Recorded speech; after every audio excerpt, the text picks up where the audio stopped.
Hello friends, very good morning. Welcome to the Hindu editorial analysis. ప్రారంభించే ముందు మీ అందరికీ దీపావళి శుభాకాంక్షలు. అందరూ కూడా సేఫ్ గా దీపావళిని సెలబ్రేట్ చేసుకోండి అండ్ మీ ప్రిపరేషన్ ని కంటిన్యూ చేయండి. So before we start, let me tell you that we have some special offers running in this week. UPSC Infinity కి మీరు సింగిల్ పేమెంట్ లో 50,000, ఆప్షనల్స్ కి ఏమో 25,000 కి మీరు జాయిన్ అయ్యే మంచి ఛాన్స్ ఈ వీక్ లో జాయిన్ అయ్యే వాళ్ళకి, అంటే మీకు 7th నవంబర్ లోపు జాయిన్ అయ్యే వాళ్ళకి ఛాన్స్ ఉంది. అలాగే NCERT foundation course regular fee వచ్చి 15,000 మీకు డిస్కౌంట్ లో వస్తుంది. ఎనీ యూపీఎస్సి సబ్జెక్ట్ ఈ రికార్డెడ్ మోడ్ లో తీసుకుంటే కేవలం 5,000కే. ఎకానమీ తీసుకోండి, ఎథిక్స్ తీసుకోండి, హిస్టరీ తీసుకోండి, జియోగ్రఫీ తీసుకోండి, పాలిటీ తీసుకోండి, any UPSC subject you will get it for 5,000 and all subjects come with lifetime validity. All courses come with lifetime validity. So ఇవాళ ఎడిటోరియల్ అనాలిసిస్ ఒకసారి చూసేద్దాం. ఏం చెప్తుంది ఇది? The recovery tool kit, economy recovery tool kit, recovery అవ్వడానికి అవసరమయ్యే tools యొక్క kit. Economy recover అవ్వడం అంటే అర్థం ఏంటి? పడిపోతున్న జీడిపి, గ్రోత్ తగ్గిపోతున్న జీడిపి మళ్ళీ పెరగడం, అంటే అవుట్పుట్ పెరగడం, అంటే డిమాండ్ పెరగడం. వస్తువులకి సేవలకి డిమాండ్ పెరిగితే సేల్స్ పెరుగుతాయి, సేల్స్ పెరిగితే ప్రొడక్షన్ పెరుగుతుంది, ప్రొడక్షన్ పెరిగితే అవుట్పుట్ పెరుగుతుంది, అవుట్పుట్ పెరిగితే జీడిపి పెరిగిందని చెప్పి అంటాం. దాన్నే ఎకనామిక్ రికవరీ అని చెప్పి అంటాం. రికవరీ అవ్వడానికి అవసరమైన టూల్స్ ఏంటి, గవర్నమెంట్ చేతిలో ఉన్న ఆయుధాలు ఏంటి, దాని గురించి మాట్లాడుతున్నారు. చూడండి. The economic recovery remains fragile. Rebooting tax policy may help. Fragile అంటే easily damaged, easily broken, not firm, not strong అని అర్థం. ఎకనామిక్ రికవరీ అయినట్టుగా ఉంటుంది చూస్తుంటే, సెప్టెంబర్తో పోలిస్తే అక్టోబర్ బాగుందని అనిపిస్తుంది, కానీ అది ఫ్రెజైల్, మళ్ళీ వెంటనే పడిపోయేలాగా. ఇప్పుడు ఏంటంటే ఇప్పుడు చూడండి, ఒక మంత్ ఇలా పడింది అనుకోండి, పడిన తర్వాత రికవర్ అయ్యింది అంటాం. ఇది స్ట్రాంగ్ అని ఎప్పుడు అనుకుంటాం? ఆ నెక్స్ట్ మంత్, ఆ నెక్స్ట్ మంత్, ఆ నెక్స్ట్ మంత్ అలా పెరుగుతూ ఉంటే స్ట్రాంగ్. ఇలా పెరిగి మళ్ళీ పడిపోయి, మళ్ళీ పెరిగి మళ్ళీ పడిపోతే అది ఫ్రెజైల్, అది స్ట్రాంగ్ కాదు కదా. Something that is not strong, something that is easily damaged, అలాంటి మీనింగ్ వస్తుంది. ద లేటెస్ట్ స్ట్రింగ్ ఆఫ్, అందుకే ఇక్కడ ఏం రాశారు? Rebooting tax policy may help. Tax పాలసీని ఒక్కసారిగా రీబూట్ చేయడం, రీస్టార్ట్ చేయడం, మళ్ళీ మార్చడం, ప్రజెంట్ గవర్నమెంట్ ఏదైతే ఫాలో అవుతుందో పాలసీలో మార్పులు తీసుకురావడం అనేది సహాయం చేయవచ్చు. దేనికి? ఎకానమిక్ రికవరీని స్ట్రాంగ్ చేయడానికి. ఏ రకంగా? ఒకవేళ మీరు indirect taxes, especially petrol, diesel లాంటి వాటిపైన ఇండైరెక్ట్ ట్యాక్సెస్ తగ్గించారు అనుకోండి, ఎక్సైజ్ డ్యూటీలు, వ్యాట్లు తగ్గించారు అనుకోండి, that will help the people. అంటే ప్రజల చేతుల్లో పెట్రోల్కి డీజిల్కి అయ్యే ఖర్చు తగ్గుతుంది. ఆ డబ్బును వాళ్ళు వేరే వాటి కోసం స్పెండ్ చేసే అవకాశం ఉంటుంది. సో స్పెండింగ్ పెరిగి ఎకానమీ మళ్ళీ ట్రాక్లోకి వచ్చే అవకాశాలు ఉంటాయి అనేది ఇక్కడ ఉద్దేశం. The latest string of official numbers including almost record GST collections, healthy direct tax inflows, strong manufacturing and exports provide some confidence that the economy has lurched back from the danger zone for the second time in less than a year owing to the COVID-19 pandemic. Okay. The latest string of official numbers. అంటే ఒక number గురించి కాదు, string, అన్నింటి యొక్క సమూహం లాగా మీరు తీసుకోవచ్చు. ఒకటి ఏంటవి? ఒకటి జిఎస్టీ కలెక్షన్స్ ఏమో ఆల్మోస్ట్ బేసికల్ గా రికార్డ్ జిఎస్టీ కలెక్షన్స్ వచ్చాయి అక్టోబర్లో. డైరెక్ట్ ట్యాక్స్ ఇన్ఫ్లోస్ చాలా బాగున్నాయి. డైరెక్ట్ ట్యాక్స్, ఇండైరెక్ట్ ట్యాక్స్ మీకు తెలిసి ఉంటుంది. ఇన్కమ్ ట్యాక్స్, కార్పొరేట్ ట్యాక్స్, ఇవి direct taxes. GST, excise duty లాంటివన్నీ కూడా ఇండైరెక్ట్ ట్యాక్సెస్. డైరెక్ట్ ట్యాక్స్ కి ఇండైరెక్ట్ ట్యాక్స్ కి డిఫరెన్స్ ఏంటమ్మా? ఎవరిపైన అయితే ట్యాక్స్ పడుతుందో నొప్పి కూడా వాళ్ళకే వేస్తే అది డైరెక్ట్ ట్యాక్స్. ఫర్ ఎగ్జాంపుల్, ఒక ఎంప్లాయీ ఉన్నారనుకోండి, ఎంప్లాయీ మీద పడిన ట్యాక్స్ ఏంటి? Income tax. ఆ ఇన్కమ్ ట్యాక్స్ ఎవరు కడతారు? తనే కడతాడు. దాన్నే పడడాన్ని మనం ఇన్సిడెన్స్ అంటాం, దాని యొక్క నొప్పిని ఇంపాక్ట్ అంటాం. అంటే ఇన్సిడెన్స్, ఇంపాక్ట్ ఒకళ్ళ మీదే పడితే అది డైరెక్ట్ ట్యాక్స్. అలాగే మీరు ఒక కార్ని ఎగ్జాంపుల్గా తీసుకోండి, కారు మీద పడే ట్యాక్స్ ఏంటి? జిఎస్టీ. ఎవరి మీద పడింది? కారు మీద పడింది. ఇన్సిడెన్స్ ఈజ్ ఆన్ కార్, కానీ కారు కడతదా? కట్టేది ఎవరు? ఇండివిజువల్, మనం కడతాం. అంటే కారు తయారు చేసే కంపెనీకి నొప్పి లేదు, నొప్పి అంతా ఎవరి మీదకి వస్తుంది? అందుకే ఫైనల్గా ఎండ్ కన్స్యూమర్ మీదకి నొప్పి వచ్చేస్తుంది. మీకు అర్థమైందా? సో జిఎస్టీ ఆన్ కార్స్ పెరగడం వల్ల నొప్పి ఎవరికి? ఎండ్ కన్స్యూమర్కే. So incidence is on car but impact is on the end consumer. దీన్ని ఇండైరెక్ట్ ట్యాక్స్ అని అంటాం. So direct tax, indirect tax. ఎవరి మీద ఇన్సిడెంట్ పడి వాళ్ళకే నొప్పి ఉంటే డైరెక్ట్ ట్యాక్స్, పడేది ఒకరిపైన నొప్పి ఇంకొకరికైతే indirect tax. So direct tax collections పెరిగాయి అంటే అర్థం ఏంటి? ఇన్కమ్ ట్యాక్స్ కలెక్షన్స్ పెరిగాయి. కార్పొరేట్ ట్యాక్స్, ఇన్కమ్ ట్యాక్స్ రెండు రకాలు, పర్సనల్ లెవెల్లో, కార్పొరేట్ లెవెల్లో. కంపెనీస్ పే చేసేది కార్పొరేట్ ట్యాక్స్ లేదా కార్పొరేట్ ఇన్కమ్ ట్యాక్స్. నార్మల్గా మనం చేసేది personal inter tax, individual income tax అన్నమాట. ఇవి బాగా హెల్దీగా ఉన్నాయి. Strong manufacturing and exports, manufacturing improve అయింది, ఎక్స్పోర్ట్స్ పెరిగాయి. ఇవన్నీ ఈ నెంబర్స్ అన్ని యొక్క మనకి ఏమి ఇస్తున్నాయి? దే ప్రొవైడ్ సమ్ కాన్ఫిడెన్స్, మనకి కాన్ఫిడెన్స్ ఇస్తున్నాయి. ఏమని? That the economy has lurched back. Lurch back అంటే make an abrupt moment, danger zone నుంచి ఒక్కసారిగా అబ్రప్ట్ గా బయటకు వచ్చేసింది అనే కాన్ఫిడెన్స్ మనకి ఇస్తున్నాయి. For the second time in less than a year ఓయింగ్ to COVID-19 pandemic. Danger zone లోకి ఎందుకు వెళ్ళింది? COVID-19 పాండమిక్ వల్ల వెళ్ళింది. దాని నుంచి బయటికి వస్తుంది అనే కాన్ఫిడెన్స్ మనకి ఈ నంబర్స్ అనేవి ఇస్తున్నాయి. బట్ కానీ the healing is two uneven. అంటే అర్థం ఏంటి? హీలింగ్ అంటే ఉపశమనం. అంటే COVID-19 పాండమిక్ వల్ల ఎకానమీ డేంజర్ జోన్లోకి వెళ్ళిపోయింది, దాంట్లోంచి పూర్తిగా హీల్ అయిపోయామంటే లేదు, అన్ఈవెన్ అని రాశారు. అంటే హీల్ అవుతున్నట్టుగా అనిపిస్తుంది ఒక చోట, ఇంకో చోట ఏమో ప్రాబ్లమ్స్ ఉన్నాయి. అంటే కొన్ని ఇష్యూస్ రిజాల్వ్ అయ్యాయి, కొన్ని ఇష్యూస్ అలాగే ఉన్నాయి అని అర్థం. The healing is too uneven. GST revenues in October for transactions done in September crossed 1.3 lakh crore. ఇది మీరు గుర్తుపెట్టుకోవాలి. మీకు గుర్తుపెట్టుకోవాల్సిన విషయం ఏంటంటే అక్టోబర్లో వచ్చే జిఎస్టీ రెవెన్యూస్ అన్ని ఎప్పటివి? ట్రాన్సాక్షన్స్, సెప్టెంబర్లో జరిగిన ట్రాన్సాక్షన్స్. మీకు జిఎస్టీ ఎలా వర్కౌట్ అవుతుందో ఒకసారి చూడండి. ఇప్పుడు ఎల్టెక్స్ క్లాసెస్ మీరు ఎగ్జాంపుల్గా తీసుకుంటే, అంటే మన ఇన్స్టిట్యూట్ ఎగ్జాంపుల్ తీసుకుంటే మీకు ఈజీగా అర్థమవుతుంది. మన ఇన్స్టిట్యూట్ ఎగ్జాంపుల్గా మీరు తీసుకుంటే, ఫర్ ఎగ్జాంపుల్ రీసెంట్గా మనకి ఏమైంది? అక్టోబర్ మంత్ అయింది. అక్టోబర్ మంత్లో ఎల్టీఎక్స్ క్లాసెస్లో ఉన్న సేల్స్ ఓవరాల్గా ఎన్ని అడ్మిషన్స్ జరిగాయి, ఎంత రెవెన్యూ వచ్చింది అనేది మనం తీసుకుంటే, దీనికి నేను నవంబర్ 15th లేదా 18th లోపు గవర్నమెంట్కి పేమెంట్ చేయాలి ట్యాక్స్. అర్థమైందా? అక్టోబర్లో లెట్ అస్ సే 100 రూపాయలు ఇన్కమ్ వస్తే 18 రూపీస్ నేనేం చేయాలి? గవర్నమెంట్కి పే చేయాలి. ఎప్పుడు పే చేస్తాను? నవంబర్లో పే చేస్తాను. అంటే నవంబర్లో జరిగిన పేమెంట్స్ అన్ని దేనికి సంబంధించినవి? అక్టోబర్లో జరిగిన సేల్స్. అలాగే అక్టోబర్లో వచ్చిన పేమెంట్స్ అన్ని దేనికి సంబంధించినవి? సెప్టెంబర్లో జరిగిన సేల్స్. అర్థమైందా? ఇప్పుడు గవర్నమెంట్ అక్టోబర్లో జిఎస్టీ కలెక్షన్స్ పెరిగాయి అంటే అక్టోబర్లో ఎవరు పే చేశారు? సెప్టెంబర్ మంత్కి సంబంధించిన సేల్స్ యొక్క ట్యాక్స్లు అక్టోబర్లో పే చేస్తారనమాట. అందుకే అక్టోబర్ కలెక్షన్స్ పెరిగాయి అంటే, జిఎస్టీ రెవెన్యూస్ ఇన్ అక్టోబర్ పెరిగాయి అంటే దేని వల్ల పెరిగినట్టు? సెప్టెంబర్లో జరిగిన ట్రాన్సాక్షన్స్ పెరిగినట్టు. ఇది 1.3 lakh crore వెళ్ళిందంట. చాలా బాగా వచ్చినట్టే కదా. The finance ministry believes this kitty would have been higher if sales of cars and products dependent on chips were not afflicted by shortages. చూడండి, చిప్స్ మీద డిపెండెంట్ అయిన కార్స్ మరియు ప్రొడక్ట్స్ ఇవి ప్రాబబ్లీ మీకు ఇంపోర్ట్స్ మీద వేరే కంట్రీస్ నుంచి రావాల్సింది అనుకుంటాను. షార్టేజ్ ఉందంట. షార్టేజ్ ఉండడం వల్ల ఈ కార్స్ యొక్క సేల్స్, ప్రొడక్ట్, ఈ చిప్స్ మీద డిపెండ్ అయిన వాటి యొక్క వస్తువుల యొక్క సేల్స్ అనేవి ఎఫ్లిక్ట్ అయ్యాయి, అంటే దెబ్బతిన్నాయి అని అర్థం. వాటి వల్ల అవి డ్యామేజ్ అయ్యాయి, దెబ్బతిన్నాయి, ఇబ్బంది పడ్డాయి, ప్రాబ్లంలో పడ్డాయి. ఆ షార్టేజెస్ వల్ల మనకు కావాల్సినవి సరైన అందుబాటులో లేకపోతే మనం సేల్ ఎలా చేస్తాం? అందువల్ల అయ్యాయి. లేకపోయి ఉంటే ఇంకా ఎక్కువ అయ్యేవి. ఓకే, ఎఫ్లిక్ట్ అంటే ఇక్కడ ఏంటి? డ్యామేజ్, హార్మ్ అని అర్థం అనమాట. అది లేకపోయింటే సేల్స్ ఇంకా పెరిగి ఉండేవి అని అర్థం. If September's activity reflects pre festive stocking, the actual festive spending may keep GST numbers propped up, but it would be critical to wait for the post celebration trajectory. September అనేది దేన్ని indicate చేస్తుంది?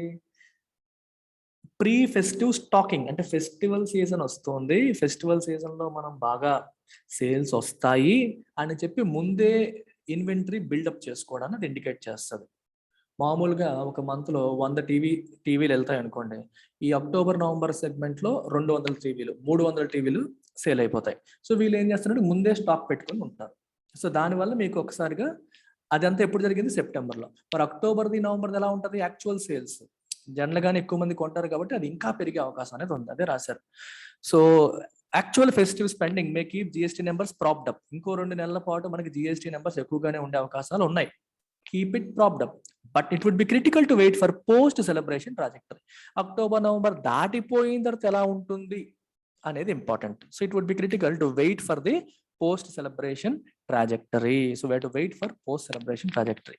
Trajectory అంటే path taken. అప్పుడు sales పెరుగుతాయా తగ్గుతాయా, collections ఫ్లాట్గా ఉంటాయా పెరుగుతాయా తగ్గుతాయా.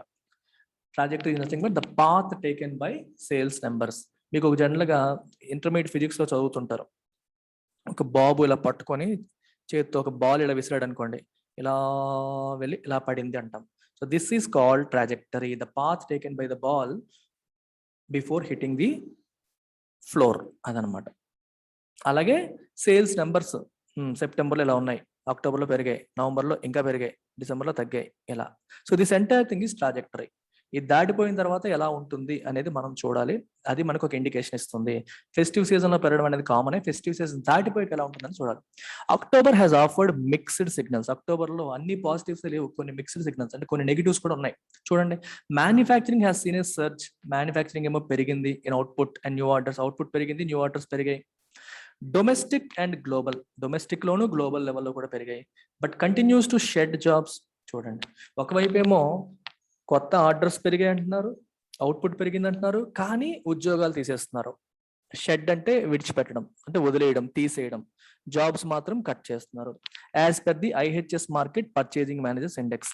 ఈ IHS market purchasing managers index ప్రకారం అవుట్పుట్ పెరిగింది, న్యూ ఆర్డర్స్ పెరిగాయి, కానీ జాబ్స్ అనేవి తగ్గుతున్నాయి. ఈ ఐహెచ్ఎస్ మార్కెట్ పిఎంఐ ఏం చెప్తుంది అంటే, మీకు ఒక 40 కంట్రీస్లో వాళ్ళు సర్వే చేస్తారు. హై లెవెల్ ఎగ్జిక్యూటివ్స్ని, ఎస్పెషల్లీ పర్చేజింగ్ మేనేజర్స్ని సర్వే చేస్తారు. అందులో అడుగుతారు, మీకు న్యూ ఆర్డర్స్ అనేవి పెరిగాయా గత నెలతో పోలిస్తే, అవుట్పుట్ ప్రొడక్షన్ యాక్టివిటీ పెరిగిందా తగ్గిందా, ఎంప్లాయ్మెంట్ మీ కొత్త వాళ్ళని రిక్రూట్ చేయడం అనేది లాస్ట్ మంత్తో పోలిస్తే పెరిగిందా తగ్గిందా, లేకపోతే ఫైర్ చేస్తున్నారా. ఇలా డిఫరెంట్ పారామీటర్స్ పైన ఈ కంపెనీస్లో ఉండే టాప్ ఎగ్జిక్యూటివ్స్ని వీళ్ళు సర్వే చేస్తారు. అర్థమవుతుందా? సర్వే చేస్తారు. కంపారిజన్ ఏంటి, లాస్ట్ మంత్తో కంపేర్ చేస్తే పెరిగిందా తగ్గిందా సేమ్ ఉందా. సర్వే చేసిన తర్వాత మార్క్స్ వేస్తారు, అంటే పర్సంటేజ్ వేస్తారు. పెరిగింది అన్నారు అనుకోండి, మీకు క్యాల్కులేషన్ ఎలా ఉంటుంది అనమాట. పెరిగింది అంటే ఇంటూ 1, సేమ్ ఉంది ఇంటూ 0.5, తగ్గింది ఇంటూ 0, ఇలా చేస్తారు. అంటే for example percentage of respondents, మనకి ఒక 100 మంది రెస్పాండెంట్స్ ఉన్నారనుకోండి, మీకు ఎగ్జాంపుల్ చెప్తే మీకు అర్థమవుతుంది. ఈ పిఎంఐకి స్కోర్ ఇస్తారనమాట. 50యా 100ఆ 0ఆ. 50 ఉంది అనుకోండి స్కోర్, ఫైనల్ స్కోర్ 50 వస్తే మ్యానుఫ్యాక్చరింగ్ యాక్టివిటీ సేమ్ ఉంది, ఎక్స్పాన్షన్ లేదు కాంట్రాక్షన్ లేదు. 50 కంటే ఎక్కువ వచ్చింది అనుకోండి ఎక్స్పాన్షన్ అని, 50 కంటే తక్కువ వచ్చింది అనుకోండి కాంట్రాక్షన్ అని. అంటే ఎంత ముందుతో పోలిస్తే కాంట్రాక్ట్ అయిందని, 50 కంటే స్కోర్ ఎక్కువ ఉంటే ఎంత ముందుతో పోలిస్తే ఎక్స్పాండ్ అయిందని చెప్పి అంటారు. అది ఎలా చెప్తారో మీకు ఒక ఎగ్జాంపుల్ చెప్తాను. Let us say there are 100 respondents. 100 respondents ఉన్నారనుకోండి, అందులో 60 మంది లాస్ట్ మంత్తో పోలిస్తే పెరిగింది అన్నారు. పెరిగింది అంటే దేంతో మల్టిప్లై చేయమన్నాను, 1తో మల్టిప్లై చేయాలి. ఓకే. 20 మంది లాస్ట్ మంత్తో పోలిస్తే తగ్గింది అన్నారు. సో తగ్గింది అంటే దేంతో మల్టిప్లై చేయాలి, 0తో మల్టిప్లై చేయాలి. ఇంకెంతమంది మిగిలారు, 60 20 80 అయిపోయింది. ఇంకో 20 మంది లాస్ట్ మంత్తో పోలిస్తే సేమ్ ఉంది అని చెప్పారు. సేమ్ ఉంటే దేంతో మల్టిప్లై చేయమన్నాను, 0.5. ఇప్పుడు మీరు మొత్తం కలిపితే ఏమైంది, ఇదేమో 0, ఇదేమో 10, ఇదేమో 0, ఇదేమో 10, ఇదేమైంది 60. 60 + 10 ఎంత అయింది, 70. 70 అనేది 50 కంటే ఎక్కువ తక్కువ, ఎక్కువ. So it indicates expansion. అర్థమైందా? సర్వేలో ఎంతమంది రెస్పాండెంట్స్ లాస్ట్ మంత్ కంటే బాగుందన్నారు, ఎంతమంది రెస్పాండెంట్స్ లాస్ట్ మంత్ లాగే ఉందన్నారు, ఎంతమంది అంటే ఎంత పర్సంటేజ్ మెంబర్స్ అని, ఎంత పర్సంటేజ్ మెంబర్స్ లాస్ట్ మంత్తో పోలిస్తే తగ్గిందన్నారు. తగ్గింది అన్న వాళ్ళది 0తో మల్టిప్లై చేయాలి, పెరిగింది అన్న వాళ్ళకి 1తో మల్టిప్లై చేయాలి, సేమ్ ఉంది అన్న వాళ్ళకి 0.5తో మల్టిప్లై చేయాలి. ఇది మనకు అవసరం లేదు, అంటే ఈ నెంబర్ ఎలా ఇస్తారని మీకు ఎక్స్ప్లెనేషన్ చేస్తాను అంతే. అలాగే మెజారిటీ మెంబర్స్ తగ్గింది అన్నారు అనుకోండి, ఇప్పుడు 50 కంటే తక్కువ వచ్చేస్తుంది, అంటే కాంట్రాక్షన్ ఇండికేట్ చేస్తుంది అని అర్థం అన్నమాట. More over IHS markets PMI index, దాని వాల్యూ గ్రేటర్ దాన్ 50 అయితే ఎక్స్పాన్షన్, లెస్ దాన్ 50 అయితే కాంట్రాక్షన్, 50 అయితే సేమ్ అని అర్థం. ఎలా క్యాలిక్యులేట్ చేశారు కూడా మీకు ఎగ్జాంపుల్తో చెప్పాను. మోర్ ఓవర్ మ్యానుఫ్యాక్చరింగ్ రైవల్స్, మన దేశానికి రైవల్ కంట్రీస్ పోటీదారులు Vietnam and Indonesia have seen a sharper rise. మనతో కంపేర్ చేస్తే అక్కడేమో ఇంకా షార్ప్ గా మ్యానుఫ్యాక్చరింగ్ రైజ్ అయింది. అంటే మనదే బాగుంది అనుకుంటే వాళ్ళు మనకంటే బాగా రైజ్ అయ్యారు. అంటే దాని అర్థం ఏంటి, వాళ్ళంత బాగా మనం అవ్వలేదు, అంటే పూర్తిగా హ్యాపీగా అవ్వాల్సిన విషయం కాదు అని అర్థం. Diesel consumption, a better indicator of commercial throughput, has been lower in October 2020 than October 2020, sorry. While credit growth, rail passenger revenues, traffic congestion have been insipid. ఇక్కడ మీనింగ్ ఏంటో చూడండి ఒకసారి. ఇవన్నీ negative points. Vietnam and Indonesia ఏమో మనకంటే బాగా rise అయ్యాయి. Diesel consumption ఎలా ఉంది, తగ్గిపోయింది. Diesel consumption last year same month తో కంపేర్ చేస్తే డీజిల్ కన్జంప్షన్ యాక్చువల్గా తగ్గింది. అయితే ఇక్కడ చూడండి ఒక పాయింట్ రాశారు, diesel consumption a better indicator of commercial throughput అన్నారు. కమర్షియల్ త్రూపుట్ అంటే అర్థం ఏంటి, the total amount of work done in a particular time. అంటే ఇక్కడ వర్క్ డన్ అంటే total amount of, for example ఏం చెప్తామంటే ఒక ఎకానమీ బాగుందా లేదా అని చెప్పడానికి ఆ రాష్ట్రంలో ఆ దేశంలో ఉన్న డీజిల్ కన్జంప్షన్ బట్టి కూడా చెప్పొచ్చు. డీజిల్ కన్జంప్షన్ పెరిగిందంటే అర్థం ఏంటి, ఎక్కువగా సేల్స్ అవుతున్నాయి, ఎక్కువగా ప్రొడక్షన్ అవుతుంది. ప్రొడక్షన్ అయితే ఎక్కడైతే కంపెనీ ప్రొడ్యూస్ చేస్తుందో అక్కడ సేల్స్ అవ్వవు కదా. ప్రొడక్షన్ అయిన చోట నుండి మార్కెట్కి ట్రావెల్ అవ్వాలంటే ట్రైన్ ద్వారానో, ఫ్లైట్ ద్వారానో, లేకపోతే బస్సుల్లోనో ట్రక్కుల్లోనో వెళ్ళాలి. ట్రక్కుల్లోనో వెళ్ళాలంటే డీజిల్ కన్జంప్షన్ అనేది అవుతుంది. సో డీజిల్ కన్జంప్షన్ బాగా పెరిగిందంటే ట్రాన్స్పోర్ట్, ఎస్పెషల్లీ కమర్షియల్ ట్రాన్స్పోర్ట్ బాగా పెరిగింది అని అర్థం. కమర్షియల్ ట్రాన్స్పోర్ట్ పెరిగిందంటే ప్రొడక్షన్ యాక్టివిటీ పెరిగింది, ఎక్కువ వస్తువులు ప్రొడ్యూస్ అయ్యాయి అనే మీనింగ్ వస్తుంది అనమాట. అందుకే చెప్పారు better indicator of commercial throughput. అది లాస్ట్ ఇయర్ అక్టోబర్తో పోలిస్తే తక్కువ ఉంది. ఇంకా చెప్పండి, ఇంకేం రాశారు. వైల్ క్రెడిట్ గ్రోత్ ఎలా ఉంది. క్రెడిట్ గ్రోత్ అంటే బ్యాంకుల దగ్గర కంపెనీలు తీసుకునే అప్పుని క్రెడిట్ అంటాం. అప్పులు ఎక్కువగా తీసుకుంటున్నాయంటే అర్థం ఏంటి, వాళ్ళకి రిక్వైర్మెంట్ ఉంది అని. అంటే మార్కెట్ లో వస్తువులకి డిమాండ్ ఉంది కాబట్టి వాళ్ళ ప్రొడక్షన్ యాక్టివిటీ పెంచాలనుకుంటున్నారు కాబట్టి వాళ్ళకి డబ్బులు కావాలి కాబట్టి బ్యాంకులకు అప్పు అడుగుతున్నారు. సో అప్పులు ఎక్కువగా అడుగుతున్నారు అంటే క్రెడిట్ గ్రోత్ వచ్చినట్టు, అప్పులు ఇస్తున్నారంటే క్రెడిట్ గ్రోత్ వచ్చినట్టు. కానీ క్రెడిట్ గ్రోత్ ఉందా, లేదు. ఇన్సిపిడ్ అంటే డల్, లాక్లస్టర్ అని అర్థం. డల్ గా ఉంది, అంత గ్రోత్ లేదు అని అర్థం. అలాగే రైల్ ప్యాసింజర్ రెవెన్యూస్ కూడా పెద్దగా పెరగలేదు. ట్రాఫిక్ కంజెషన్ కూడా పెద్ద గొప్పగా లేదు. అంటే ఇప్పుడు చూడండి, ట్రాఫిక్ కంజెషన్ అంటే అర్థం ఏంటి, ఇప్పుడు రైల్ ట్రాఫిక్ మీరు ఎగ్జాంపుల్ తీసుకోండి. విపరీతంగా గుడ్స్ ట్రైన్స్ అటు నుంచి ఇటు తిరిగేస్తున్నాయి అనుకోండి. So the will have congestion. మొత్తం ట్రాక్ ని విపరీతంగా వాడడం అవుతుంది, కంజెషన్ వస్తుంది. కంజెషన్ ఉందంటే విపరీతమైన డిమాండ్ ఉంది, చాలా ఎక్కువ యాక్టివిటీ ఉందని అర్థం. అది అంతగా లేదు అంటే అంత యాక్టివిటీ లేదు. ఇవన్నీ నెగిటివ్స్. కొన్ని పాజిటివ్స్ చెప్పారు, కొన్ని నెగిటివ్స్. అందుకే అక్టోబర్ ఇది మిక్స్డ్ బ్యాగ్ అన్నారు. ఎక్స్పోర్ట్స్ చూడండి, India's exports have held strong. Exports బాగున్నాయి, కానీ import bill is rising too, import bill కూడా పెరిగిపోతుంది. ఎక్స్పోర్ట్స్ బాగున్నప్పటికీ ఇంపోర్ట్లు కూడా బాగా పెరిగిపోతున్నాయి. As coal, fuel and edible oil prices shoot up. Coal, fuel, edible oil prices ఏమో పెరగడం వల్ల ఇంపోర్ట్ బిల్స్ కూడా పెరిగిపోతున్నాయి. చూసారు, రెండు ఆస్పెక్ట్స్ కూడా మనం చూడాలి. ఎక్స్పోర్ట్స్ బాగున్నప్పటికీ ఇంపోర్ట్స్ కూడా పెరిగిపోయాయి. ఏ హోవరింగ్ ఫెర్టిలైజర్ క్రైసిస్. ఫెర్టిలైజర్ లో ఒక చిన్న సంక్షోభం వచ్చే పరిస్థితులు కనిపిస్తున్నాయి. హోవరింగ్ అంటే ఇక్కడే ఉంది, పైనే ఉంది, దగ్గరలోనే ఉంది అనే సెన్స్ వస్తుంది. అంటే మన పైనే ఉంది అని అంటాం. If something hovers it appears there, అంటే మనల్ని కవర్ చేస్తుంది అనే సెన్స్ మీకు వస్తుంది. మీకు ఒక ఎగ్జాంపుల్ చెప్తే అర్థమవుతుంది.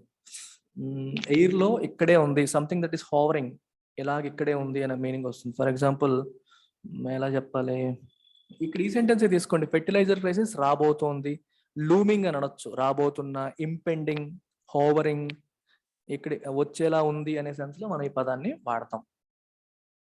వచ్చేలా ఉంది అనే సెన్స్ లో మనం వాడతాం. ఒక ప్లేస్ లో ఉంది అనే సెన్స్. అలా ఈ ఫెర్టిలైజర్ క్రైసిస్ అనేది వచ్చేలా ఉంది. It could yet dampen rabi crop and hit farm sector growth. నిజంగానే ఈ సంక్షోభం వచ్చేసింది అనుకోండి, అది ఏం చేస్తుంది, రబీ క్రాప్ ని డాంపెన్ చేయొచ్చు. డాంపెన్ అంటే ఉత్సాహాన్ని నీరుగార్చడం, ఎంతూజియాజం నీరుగార్చడాన్ని డాంపెన్ అంటాం. అంటే రబీ క్రాప్ బాగా పండబోతుంది, సెక్టర్ గ్రో అవుతుందనే ఉత్సాహంలో ఉన్నాం, కానీ ఈ క్రైసిస్ వస్తే ఆ ఉత్సాహం అంతా నీరు గార్చేసే పరిస్థితి వస్తుంది. While that could trip rural demand, దానివల్ల రూరల్ డిమాండ్ ట్రిప్ అయిపోవచ్చు. ట్రిప్ అయిపోవడం అంటే పడిపోవచ్చు. అంతే కదా, పంటలు బాగా పండితేనే కదా రైతుల చేతిలో డబ్బులు వస్తాయి. రైతుల చేతిలో డబ్బులు వస్తేనే కదా ఖర్చు పెడతారు. ఖర్చు పెడితేనే కదా డిమాండ్ పెరుగుతుంది. సో రూరల్ గ్రోత్ తగ్గిపోతే రూరల్ డిమాండ్ తగ్గిపోవచ్చు. ఇంకో ప్రాబ్లం ఏంటి, rising oil prices pose persistent threat to growth. Oil prices బాగా పెరగడం కూడా చాలా ఇండస్ట్రీస్కి ఇన్పుట్ కాస్ట్ పెరిగిపోతూ ఉంటుంది. దానివల్ల కూడా గ్రోత్ ఎక్కువ వచ్చే అవకాశాలు ఉండవు. పర్సిస్టెంట్ థ్రెట్ టు గ్రోత్, గ్రోత్కి అది ఒక కంటిన్యూస్ థ్రెట్ అనమాట. అదొక problem. One understands a resource-starved government's preference for certain non-discretionary revenue flows, such as those arising from fuel consumption, over the less certain discretionary consumption revenues based on households' aspirations and confidence levels about immediate future. UPSC prepare అవుతున్న వాళ్ళు లేదా ఏ exam, competitive exam prepare అవుతున్న వాళ్ళైనా సరే ఈ sentence చదవగానే first రీడింగ్లోనే మీకు అర్థమైపోతే give a pat on your shoulder, మీరు మంచిగా ఎకానమీలో స్ట్రాంగ్గా ఉన్నారని అర్థం. 2-3 సార్లు తడుముకోకుండా ఫస్ట్ రీడింగ్లోనే మీకు ఇలా చదవగానే అర్థం అయిపోతే. అర్థం కాని వాళ్ళు వినండి, అర్థం చేసుకునే ప్రయత్నం చేయండి. ఎంత బ్యూటిఫుల్ సెంటెన్స్ అది చూడండి. వన్ అండర్స్టాండ్స్ ఏ రిసోర్స్ స్టార్వ్డ్. స్టార్వేషన్ అంటే అర్థం ఏంటి, కరువు. చూడండి, ఆకలి, ఐఎమ్ స్టార్వింగ్ అంటాం. ఆకలితో ఉన్నాను అంటే నాకు కావాల్సింది లేదు. గవర్నమెంట్కి ఏం లేదు, రిసోర్సెస్ లేవు. ఏ resources, especially financial resources, funding లేదు, డబ్బులు ఎక్కువగా లేవు గవర్నమెంట్కి. రిసోర్స్ స్టార్వ్డ్ అంటే ఇనఫ్ డబ్బులు లేని, ఆదాయం లేని, స్టార్వేషన్తో, అన్నం లేకపోతే మనం కడుపు ఎలా మాడుతుందో రెవెన్యూస్ లేకపోతే గవర్నమెంట్ కూడా అలాగే మాడిపోతూ ఉంటుంది. ఎందుకంటే గవర్నమెంట్ ఖర్చు పెట్టాలంటే ఫస్ట్ రెవెన్యూ రావాలి. అందువల్ల అటువంటి గవర్నమెంట్ యొక్క preference for certain non discretionary revenue flows such as those arising from fuel consumption. ఇక్కడ మీరు 2 ఆస్పెక్ట్స్ చూడండి. గవర్నమెంట్కి రెవెన్యూ అనేది 2 ఆస్పెక్ట్స్లో రావచ్చు. 2 కైండ్స్ ఆఫ్ స్పెండింగ్ వల్ల రావచ్చు. ఒకటేమో డిస్క్రిషనరీ స్పెండింగ్ వల్ల వస్తుంది, రెండవది నాన్ డిస్క్రిషనరీ స్పెండింగ్ వల్ల వస్తుంది. డిఫరెన్స్ ఏంటో ఒకసారి చూసేద్దాం. గవర్నమెంట్కి వచ్చే ట్యాక్సెస్ మీకు చెప్పాను, direct taxes, indirect taxes. Direct taxes అనేవి income tax, corporate tax. Here we are talking about indirect taxes. Indirect taxes అనేవి ప్రజలు కొనే వస్తువులు మరియు సేవల మీద వేసే పన్ను ద్వారా వచ్చే ఆదాయం. ఈ వస్తువులు సేవల్లో డిస్క్రిషనరీ ఉంటాయి, కొన్ని నాన్ డిస్క్రిషనరీ ఉంటాయి. నాన్ డిస్క్రిషనరీ అంటే అర్థం ఏంటి, డిస్క్రిషనరీ అంటే అర్థం ఏంటి, మనం ఆలోచించి కొనాలా వద్దా ఆలోచించి నిర్ణయించుకొని చేసే స్పెండింగ్ డిస్క్రిషనరీ స్పెండింగ్. మీకు ఎగ్జాంపుల్ చెప్తాను. నా భవిష్యత్తు బాగుంటుంది, నా జీతం పెరుగుతుంది, నాకు నెక్స్ట్ సంవత్సరం పాటు ఉద్యోగం అనేది పోదు, అసలు నాకు జాబ్ సెక్యూరిటీ ఇష్యూస్ లేవు, శాలరీ గ్రోత్ ఉంటుంది అని నేను భావించినప్పుడు I will think of purchasing a car, I will think of purchasing a bike, I will think of purchasing a fridge, I will think of purchasing washing machine, TV, ఇట్లాంటివన్నీ ఆలోచిస్తాను. లేదా trip వెళ్దాం, north east వెళ్దాం, Dubai వెళ్దాం అని ఆలోచిస్తాను. All this is discretionary spending. అంటే నువ్వు ఆలోచించి కొనాలా వద్దా అని ఆలోచించి నిర్ణయం తీసుకునేది. యూజింగ్ యువర్ డిస్క్రిషన్ అంటే విచక్షణ. కొంటే మంచిదా, కొనకపోతే మంచిదా, అన్ని రకాలుగా ఆలోచించి నిర్ణయాలు తీసుకుంటాం. ఎప్పుడు నువ్వు డిస్క్రిషనరీ స్పెండింగ్ ఎప్పుడు పెరుగుతుంది, నీకు భవిష్యత్తు మీద ఆశావహ దృక్పథం ఉంటే, భవిష్యత్తు బాగుంటుంది అన్న నమ్మకం ఉంటే యూ స్పెండ్ ఇట్. భవిష్యత్తు మీద నీకు అనుమానాలు ఉన్నాయనుకోండి, ఏమో రోజులు బాలేవు, ఉద్యోగం పోతుందేమో, జీతం పెంచరేమో, తగ్గిపోతుందేమో అని భయం వేస్తే మనం ఏం చేస్తాం, we have a tendency to save. Future కోసం డబ్బుల్ని దాచుకుంటాం, we will not spend. Discretionary spending పెరిగిందంటే they are looking forward, they are optimistic about future అని అర్థం. ఇలా డిస్క్రిషనరీ స్పెండింగ్ పెరగడం అనేది ఎకానమీకి పాజిటివ్ సైన్. అంటే people are anticipating good days, మంచి రోజులు వస్తాయి. మోదీ గారు చెప్పినప్పుడు అచ్చే దిన్ వస్తాయి అన్న ఆశతో ఉండే వాళ్ళు స్పెండ్ చేయడానికి సిద్ధంగా ఉంటారు. ఇది నాన్ డిస్క్రిషనరీ. నాన్ డిస్క్రిషనరీ అంటే చూడండి, రోజులు బాగున్నా బాగోకపోయినా నువ్వు అన్నం తింటావు, పప్పు తింటావు, కూర తింటావు, ఫుడ్ మానం, బేసిక్ ఎడ్యుకేషన్ మానం, బేసిక్ ట్రాన్స్పోర్ట్ ఎక్స్పెన్సెస్ తప్పవు. సో బేసిక్ ఎక్స్పెన్సెస్ ఏవైతే ఉంటాయో దీనికి మనం ఆలోచించి ఖర్చు పెట్టం. ఆఫీస్కి వెళ్ళాలి, బైక్ మీద వెళ్తావు, అంతగా ఆలోచించవు, తప్పదు, యూ హ్యావ్ టు గో. ఆఫీస్కి వెళ్ళకపోతే డబ్బులు రావు, so you will spend it. అంటే ఎక్కువగా ఆలోచించి విచక్షణ ఉపయోగించకుండా చేసే స్పెండింగ్ నాన్ డిస్క్రిషనరీ స్పెండింగ్ అంటాం. నాన్ డిస్క్రిషనరీ స్పెండింగ్ అనేది జనరల్గా పెద్దగా మార్పు రాదు. అది మా ఎకానమీ బాగున్నా బాగోకపోయినా, ఫ్యూచర్ గురించి పాజిటివ్గా ఉన్నా లేకపోయినా జరుగుతూ ఉంటుంది. డిస్క్రిషనరీ స్పెండింగ్ అనేది మారిపోతూ ఉంటుంది. ఇప్పుడు గవర్నమెంట్కి ఇన్కమ్ అనేది నాన్ డిస్క్రిషనరీ స్పెండింగ్ మీద వేసే ట్యాక్స్లోనూ వస్తుంది, డిస్క్రిషనరీ స్పెండింగ్ మీద వేసే ట్యాక్స్లోనూ వస్తుంది. ఇదేమో అంత గొప్పగా లేదు, సో దీని నుంచే మ్యాక్సిమం పిసికేద్దాం అని చెప్పి గవర్నమెంట్ ఆలోచిస్తుంది. అదే ఇక్కడ రాశారు, చూసారా? అందుకే governments preference for certain non discretionary revenue flow such as those arising out of fuel consumption ఇటు ఎలాగూ చేస్తాడు, మనం పెంచినా చేస్తాడు, ఎలా చేసినా చేస్తాడు, లాగేద్దాం వీడి దగ్గర అని దాని నుంచి ఎక్కువగా డబ్బులు లాగడానికి గవర్నమెంట్ ప్రిఫరెన్స్ చూపించింది. ఎందుకు చూపించిందంటే గవర్నమెంట్ దగ్గర రిసోర్సెస్ అనేవి లేవు, డబ్బులు లేవు కాబట్టి. దేంతో కంపేర్ చేస్తే ప్రిఫరెన్స్ దీనికి ఇచ్చారు? Over the less certain discretionary consumption. Discretionary consumption అనేది సర్టెనిటీ లేదు, ఖచ్చితంగా వీళ్ళు ఖర్చు పెడతారా లేదా, కార్లు కొంటారా ఇవి కొంటారంటే గ్యారంటీ లేదు, సర్టెనిటీ లేదు. ఎందుకంటే భవిష్యత్తు మీద వాళ్ళకి ఒక ఫిక్స్డ్ ఒపీనియన్ లేదు, బాగుంటుంది అన్న స్ట్రాంగ్ ఒపీనియన్ అనేది లేకపోవడం వల్ల. ఇది దేని మీద బేస్ అవుతుంది? Based on house holds aspirations and confidence about the immediate future. Immediate future పైన వాళ్ళకున్న కాన్ఫిడెన్స్ మరియు ఆస్పిరేషన్స్ పైన ఆధారపడుతుంది. బాగుంటుందంటే స్పెండ్ చేస్తారు, లేకపోతే లేదు. కాబట్టి అది సర్టెన్ కాదు. నాన్ డిస్క్రిషనరీ అనుకోండి, ఎలాగూ సర్టెనే, కాబట్టి అక్కడ ఎక్కువ ట్యాక్స్ వేసి గవర్నమెంట్ ఆదాయం పెంచుకునే ప్రయత్నం చేసింది. దాన్ని అర్థం చేసుకోవచ్చు. వన్ అండర్స్టాండ్స్ అని రాశారు, మనం అర్థం చేసుకోవచ్చు. కానీ అది మంచిదా? కాదు. అందుకే కానీ the longer term impact of, చూడండి, the former constricting the latter would be worse as it also puts paid to hopes of a sustainable investment pickup. చాలా ఇంపార్టెంట్ సెంటెన్స్. కానీ ఎన్నాళ్ళు ఇలాగా నాన్ డిస్క్రిషనరీ స్పెండింగ్ మీద వచ్చే ట్యాక్సుల మీద బతికేస్తుందా గవర్నమెంట్? ఎన్నాళ్ళు బతకగలదు? అలాగా బతకలేదు. Ultimately people have to spend on discretionary items. అంటే కార్లు ఇలాంటివన్నీ కొంటేనే కదా గవర్నమెంట్ కి ట్యాక్స్ రెవెన్యూ పెరుగుతుంది. నాన్ డిస్క్రిషనరీ మీద ఎన్నాళ్ళని బతికేస్తాం మనం? అందుకే రాశారు, longer term impact of the former constricting the latter would be worse. దీని అర్థం ఏంటి? నాన్ డిస్క్రిషనరీ స్పెండింగ్ పెరిగిపోవడం వల్ల డిస్క్రిషనరీ స్పెండింగ్ తగ్గిపోయే లాంగ్ టర్మ్ ఇంపాక్ట్ ఉంది. అర్థం చేసుకోండి. Try to understand this sentence. ఇతను ఒక మ్యాన్, ఇతనికి 20,000 రూపాయలు జీతం వస్తుంది. కేర్ఫుల్గా వినండి. ఇతని స్పెండింగ్ ని 2 రకాలుగా మనం తీసుకోవచ్చు: discretionary spending, non discretionary spending. Non discretionary spending కి ఒకప్పుడు మంత్ కి 8,000 రూపాయలు ఖర్చు అయింది. So now he's left with 12,000 rupees మిగిలింది. సో దీంట్లో కొంత సేవ్ చేసుకొని remaining he might spend on discretionary spending. ఇప్పుడు గవర్నమెంట్ దీని నుంచి ఎక్కువ లాగేద్దామని ట్రై చేస్తుంది, ఫ్యూయల్ ట్యాక్సెస్ పెంచేసింది. దీనివల్ల ఈ నాన్ డిస్క్రిషనరీ స్పెండింగ్ 8,000 ఉంది కాస్త 10,000 అయిపోయింది అనుకోండి. నాన్ డిస్క్రిషనరీ స్పెండింగ్ 10,000 అయిపోయినప్పుడు the amount left for discretionary spending ఏమైపోయింది? ఇక్కడ 12,000 ఉండేది ఇంతకు ముందు, ఇప్పుడేమో 10,000 అయిపోయింది. ఈ 10,000లో కొంత మనీని మళ్ళీ సేవ్ చేసుకొని రిమైనింగ్ డిస్క్రిషనరీ చేయాలి. ఇక్కడ పాయింట్ అదే. ది ఫార్మర్ అంటే ముందు చెప్పబడింది ఏంది? Non discretionary. Constricting the latter అంటే తర్వాత చెప్పబడింది ఏది? Discretionary spending. Non discretionary spending లో మీరు ఎక్కువ డబ్బులు ట్యాక్సుల రూపంలో నొక్కేయడం వల్ల డిస్క్రిషనరీ స్పెండింగ్ అవకాశం లేకుండా మనం అతన్ని కాన్స్ట్రిక్ట్ చేస్తున్నాం, రెస్ట్రిక్ట్ చేస్తున్నాం. ఇలా చేయడం వల్ల లాంగ్ టర్మ్ ఇంపాక్ట్ ఏంటి? నెగిటివ్.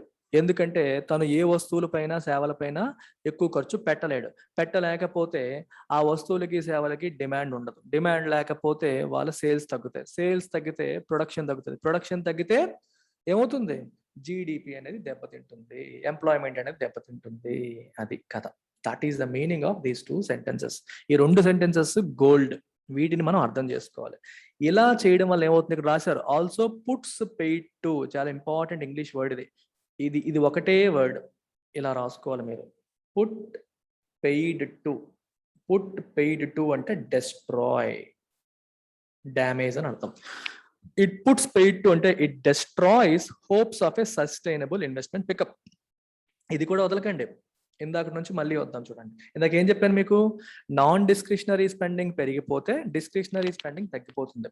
తగ్గిపోతే స్పెండింగ్ తగ్గిపోతే డిమాండ్ తగ్గిపోతుంది. డిమాండ్ తగ్గిపోతే సేల్స్ తగ్గిపోతాయి. సేల్స్ తగ్గిపోతే ప్రొడక్షన్ తగ్గిపోతుంది. ప్రొడక్షన్ తగ్గిపోతే ఇన్వెస్ట్మెంట్ తగ్గిపోతుంది. What is the meaning of investment?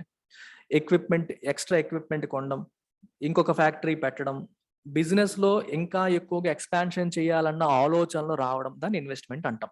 Investment కూడా తగ్గిపోతుంది, ఎందుకంటే ఉన్నవి సేల్ అవ్వకుండా కొత్త ఎవడు పెడతాడమ్మా? ఉన్న నువ్వు ఇప్పుడు ప్రజెంట్ ప్రొడ్యూస్ చేస్తున్నవే సేల్ అవ్వట్లేదు, కొత్త ఇండస్ట్రీ ఎందుకు పెడతావు? నువ్వు ప్రొడక్షన్ ఎందుకు పెంచుతావు? పెంచవు. సో దానివల్ల సస్టైనబుల్ ఇన్వెస్ట్మెంట్ పికప్ కూడా తగ్గిపోతుంది. ఈ డ్యామేజెస్ పుట్స్ పెయిడ్ టు అన్నారు, ఈ damages the hopes of a sustainable investment pickup. Investment pickup అవుతుంది, అది కూడా సస్టైన్ అవుతుంది.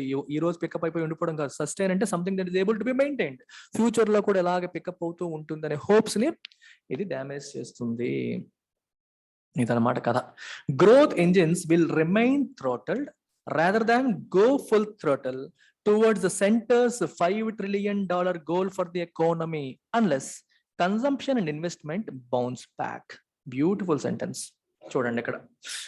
Growth engines will remain throttled. Throttle అనే పదాన్ని రెండు రకాలుగా వాడారు ఇక్కడ, ఇంగ్లీష్, ఎకానమీ, నా రెండు ఫేవరెట్ సబ్జెక్ట్స్ ని కలిపి ఇక్కడ మనం చదువుతున్నాం.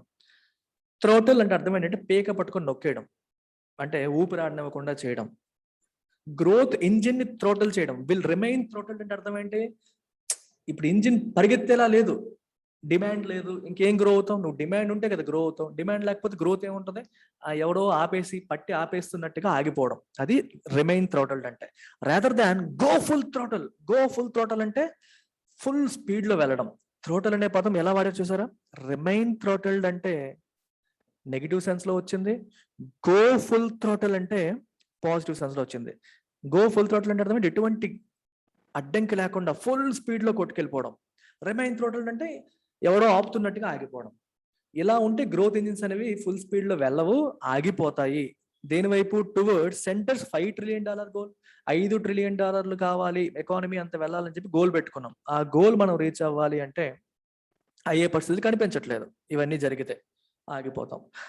ఎప్పుడు? Unless consumption and investment bounce back. Consumption, investment bounce back అయితే తప్పితే ఎకానమీ ఆ లెవెల్కి వెళ్ళదు. మీరు జీడిపికి చదువుంటారు, అగ్రిగేట్ డిమాండ్ అని చదువుతాం.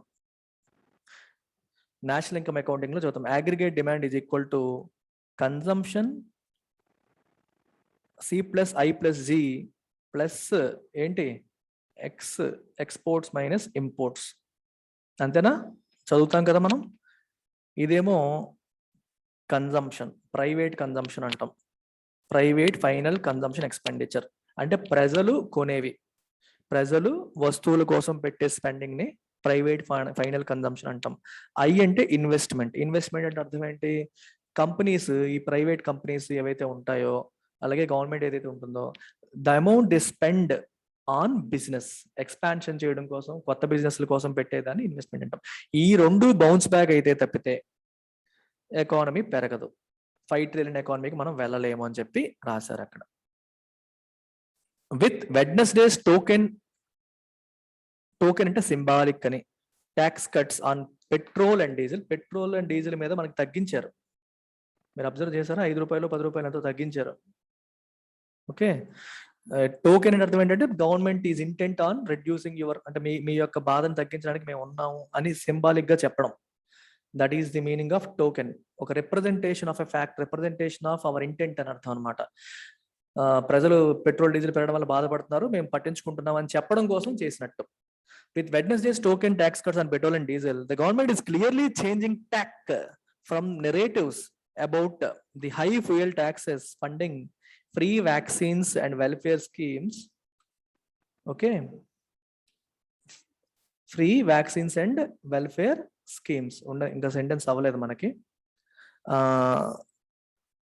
That can only hold legs for some distance. అసలు ఇక్కడ ట్యాక్ అంటే అర్థం ఏంటి? What is the meaning of tack? ఇక్కడ స్ట్రాటజీ అన్నట్టు మనం తీసుకోవచ్చు. ట్యాక్ కి స్ట్రాటజీ అన్న మీనింగ్ తీసుకోవచ్చు, లేకపోతే ఒక ఐడియా అన్నట్టు తీసుకోవచ్చు. సో 2-3 మీనింగ్స్ మీకు వస్తాయి ఇక్కడ. 2-3 మీనింగ్స్ మనకి ఇక్కడ వస్తాయి. దేని నుంచి మారింది? నెరేటివ్స్. నెరేటివ్స్ అంటే ఏంటి? స్టోరీస్. మీకు ఇంతకుముందు గవర్నమెంట్ ఎవరైనా అడిగినప్పుడు ఏం చెప్పేదంటే గవర్నమెంట్, ఎందుకు మీరు ఎక్కువ ట్యాక్స్లు వేస్తున్నారు పెట్రోల్ డీజిల్ మీద అంటే, government use to give a narrative. Narrative అంటే దేర్ వెర్షన్, దేర్ స్టోరీ. ఏమని? మీకు ఫ్రీ వ్యాక్సిన్స్ కావాలి, అలాగే వెల్ఫేర్ స్కీమ్స్ కావాలి, ఇవన్నీ కావాలి అంటే మనకి తప్పదు, ఇవన్నీ కావాలి అంటే ఈ ట్యాక్స్లు వేయక తప్పదు అని చెప్పి ఎక్స్ప్లెనేషన్లు ఇచ్చేవారు. ఎక్స్ప్లెనేషన్ ఇచ్చేవారు. ఎక్స్ప్లెనేషన్ ఇచ్చి ట్యాక్సులు తగ్గించమని చెప్పి వెళ్ళేవాళ్ళు. ఇప్పుడు దాని నుంచి గవర్నమెంట్ షిఫ్ట్ అవుతోంది. అర్థమవుతుందా? గవర్నమెంట్ తన ట్రాక్ని, తన యొక్క ఆలోచనని మార్చుకుంటోంది. ఇప్పుడు తన డైరెక్షన్ని మార్చుకుంటోంది. ఇక్కడ ట్యాక్ అంటే డైరెక్షన్ అనే మీనింగ్ కూడా తీసుకోవచ్చు. ఇలాంటి స్టోరీలు చెప్పే గవర్నమెంట్ ఇప్పుడు దాని నుంచి పక్కకి వెళ్ళి వేరే మోడ్లోకి వస్తుంది. ఇది కూడా రాశారు, that can only hold legs for some distance. ఆ మాటతో ఎన్నాళ్ళు నడిపిస్తావు నువ్వు? ఫ్రీ వ్యాక్సిన్స్ అని చెప్పి ట్యాక్స్ వేస్తానంటే ఎన్నాళ్ళు నడుస్తుంది స్టోరీ? వ్యాక్సిన్స్ ఆల్మోస్ట్ అయిపోతున్నాయి కదా. అందుకని కొన్నాళ్ళ పాటే ఆ ఎక్స్ప్లెనేషన్ మీకు కాపాడుతుంది, తర్వాత మీరు మారాల్సిందే. అదే చెప్తున్నారు. Whether this is prompted by recent electoral setbacks or in anticipation of the bigger state polls ahead, it may need to follow up with more tax cuts as global prices are expected to firm up further. Recent గా దేశంలో జరిగిన ఉప ఎన్నికల్లో చాలా చోట్ల BJP ఓడిపోయింది. అనేది ఓడిపోయింది. అర్థమవుతుందా? బీజేపీ అనేది ఓడిపోయింది. ఆ ఓడిపోవడం వల్ల ఇప్పుడు ఈ డెసిషన్ తీసుకున్నారా, లేదా మనకి పెద్ద స్టేట్స్ లో ఎలక్షన్స్ రాబోతున్నాయి, అవి రాబోతున్నాయి కాబట్టి ఇప్పుడు ట్యాక్సులు తగ్గిస్తే పెట్రోల్ డీజిల్ రేట్లు తగ్గితే మనకి ఓట్లు పడతాయని చెప్పి చేశారా? Whatever it is, it may need to follow up with more tax cuts as global price are expected to firm up further. ఇక్కడతో ఆపకూడదు, ఇంకా ఎక్కువ ట్యాక్స్ కట్స్ అనేవి చేయాలి. ఎందుకంటే గ్లోబల్ లెవెల్లో కోలు, డీజిల్, పెట్రోల్ రేట్లు అనేవి పెరుగుతున్నాయి. మీరు తగ్గించకపోతే ప్రజలకి కష్టం అయిపోతుందని రాశారు. The urban poor have been hit the hardest by the high inflation prevailing since pandemic's onset in 2020. 2020లో pandemic వచ్చినప్పటి నుంచి ఇన్ఫ్లేషన్ బాగా ఎక్కువైపోవడం వల్ల బాగా సఫర్ అవుతున్నది ఎవరంటే అర్బన్ పూర్. అర్బన్ పూర్కి ఈ ఖర్చులు అనేవి, వాళ్ళకి ఆదాయం లేదు ఒక పక్క, ఇంకో పక్క ఖర్చులు పెరిగిపోయాయి, వాళ్ళు చాలా సఫర్ అవుతూ ఉన్నారు. They, along with much celebrated Indian middle class, have the highest propensity for upward spending on consumer durables, homes, two-wheelers and so on. Urban పూర్కి మచ్ సెలబ్రేట్ అంటే బాగా ఫేమస్ అని, ఇండియన్ మిడిల్ క్లాస్ కి they have high propensity అంటే likelihood for upward spending. డబ్బులు ఆదాయం పెరగగానే immediate గా spend చేయాలని వీళ్ళు ఆలోచిస్తారు. ఈ అర్బన్ పూర్, మిడిల్ క్లాస్. డబ్బున్నోడు ఆల్రెడీ వాడికి కావాల్సినవన్నీ ఉంటాయి, వాడు కొత్తగా ₹1 పెరిగితే ఏదో స్పెండ్ చేద్దాం అని అనుకోడు. కానీ పేదవాడు, మిడిల్ క్లాస్ వాళ్ళు కొంచెం, ఎందుకంటే వాళ్ళకి అన్ఫుల్ఫిల్డ్ అంబిషన్స్ ఉండిపోతాయి, ఎన్నో కోరికలు, తీరని కోరికలు ఉంటాయి. సో డబ్బులు రాగానే స్పెండ్ చేద్దాం అనుకుంటారు, వాళ్ళకి హై ప్రొపెన్సిటీ ఆఫ్ స్పెండింగ్ అనేది ఉంటుంది. అది వాళ్ళకి ఎక్కువ ప్రొపెన్సిటీ ఉంది. అన్ఫార్చునేట్లీ వాళ్ళకి ఆదాయం లేకుండా అయిపోయింది. Beyond a point people would also like to self reliant just as the nation aspires to be. Nation ఎలాగైతే సెల్ఫ్ రిలయంట్ గా ఉండాలనుకుంటుందో, ప్రజలు కూడా వాళ్ళ మీద వాళ్ళే ఆధారపడాలనుకోండి. గవర్నమెంట్ ఇచ్చే ఫ్రీ స్కీమ్స్ మీద, వెల్ఫేర్ స్కీమ్స్ మీద ఆధారపడాలనుకోరు. సో వాళ్ళ కాళ్ళ మీద వాళ్ళు నిలబడాలి, ఎంప్లాయ్మెంట్ ఉండాలి, మంచి ఆపర్చునిటీస్ ఉండాలని కోరుకుంటారు. ఎంతసేపు గవర్నమెంట్ నాకు ఇది ఇచ్చింది, అది ఇచ్చింది, దాని మీద బతికేద్దామని ఎవడు అనుకోడు. And that would trigger a virtuous cycle for economy. అది ఒక ఎకానమీకి ఒక వర్చువస్ సైకిల్ ని ట్రిగ్గర్ చేస్తుంది. What is the meaning of virtuous cycle? ఈ వర్చువస్, విషియస్ 2 పదాలు వస్తాయి, చాలా కేర్ఫుల్ గా అబ్జర్వ్ చేయండి. ఇప్పుడు మీరు ఎంప్లాయ్మెంట్ పెరిగింది అనుకోండి, కేర్ఫుల్ గా అబ్జర్వ్ చేయండి. ఎంప్లాయ్మెంట్ పెరిగితే ప్రజల చేతుల్లో ఇన్కమ్ పెరుగుతుంది, ఇన్కమ్ అనేది పెరుగుతుంది, అంతేనా? ఇన్కమ్ పెరుగుతుంది. ఇన్కమ్ పెరిగితే స్పెండింగ్ పెరుగుతుంది, స్పెండింగ్ పెరిగితే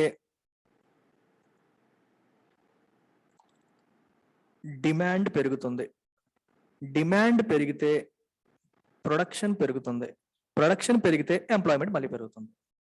ఇదేంటి? Positive cycle. దీన్ని వర్చువస్ సైకిల్ అంటారు. అర్థమైందా మీకు?